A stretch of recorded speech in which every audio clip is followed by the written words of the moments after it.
Bismillahirrahmanirrahim. Peace be upon you and welcome to this session on Quranic interpretation. All right, so let's dive right in. We're going to begin our study by focusing on this verse as a really powerful divine reminder of one of the greatest blessings ever given to the children of Israel. وَإِذْ فَرَقْنَا بِكُمُ الْبَحْرَ فَأَنْجَيْنَاكُمْ وَأَغْرَقْنَا آلَ فِرْعَوْنَ وَأَنْتُمْ تَنْظُرُونَ. So what this noble verse is doing is calling upon the children of Israel to remember this immense blessing that Allah gave them. Think about it. He saved them from Pharaoh and all his soldiers, and then he drowned their enemies right there, right in front of them.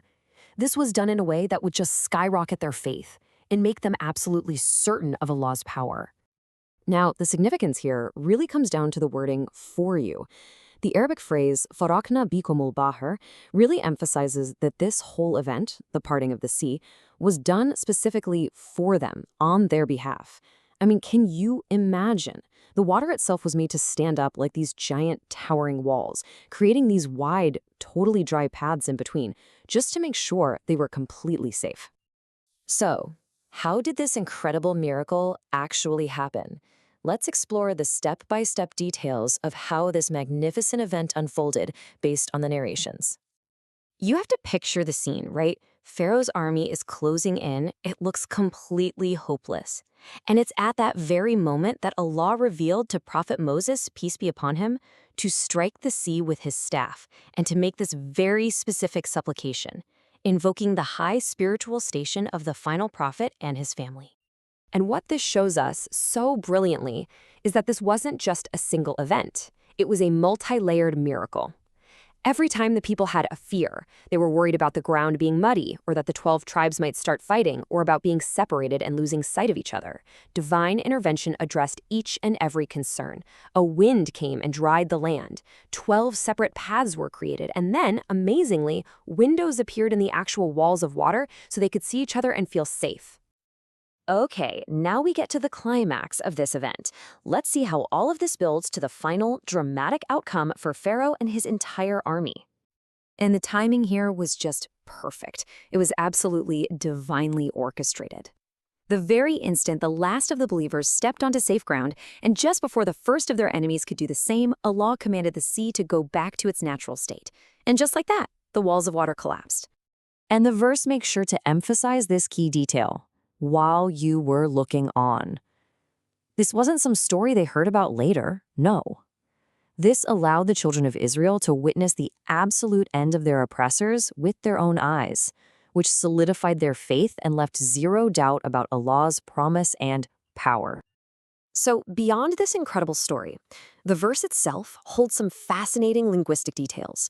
And it also serves as a really powerful counterargument to some materialistic interpretations that came later.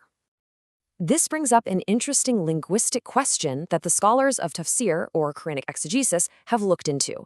The verse mentions the drowning of ala Fir'aun, which means Pharaoh's people. So you might be wondering, what about Pharaoh himself? Well, the scholars give us two main explanations. The first is a linguistic principle where mentioning a group automatically includes their leader. The second is about the Quran's incredible eloquence and conciseness. But either way you look at it, the meaning is crystal clear. Pharaoh was definitely drowned right alongside all of his followers. Now, what's really interesting here is how this comparison just completely dismantles any attempt to explain this miracle away with natural causes, like tides. I mean, let's just look at the facts. The miracle was sudden and immediate. Tides are gradual and predictable. The miracle resulted in completely dry land. Tides don't do that. And on top of all that, the tides in the Red Sea are actually known to be pretty weak, nowhere near powerful enough to drown an entire army. So it was, without a doubt, a divine miracle. And finally, we arrive at the core theological lesson from this magnificent event. This is the takeaway that connects this miracle from the past directly to the present. The interpretation we are studying emphasizes that the very means of this salvation, the supplication taught to Prophet Moses, was an invocation through the spiritual station of the final prophet Muhammad and his pure family, peace be upon them all.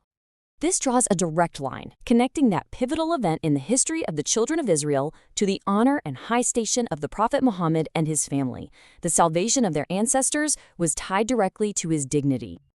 And so this brings us to the ultimate question posed by this interpretation, a really profound point for reflection. If Allah granted such an incredible miracle to their ancestors through the spiritual reality of the Prophet Muhammad, then isn't it an obligation for those who actually witness the final message itself to believe in him and his family? Thank you for joining us in this session.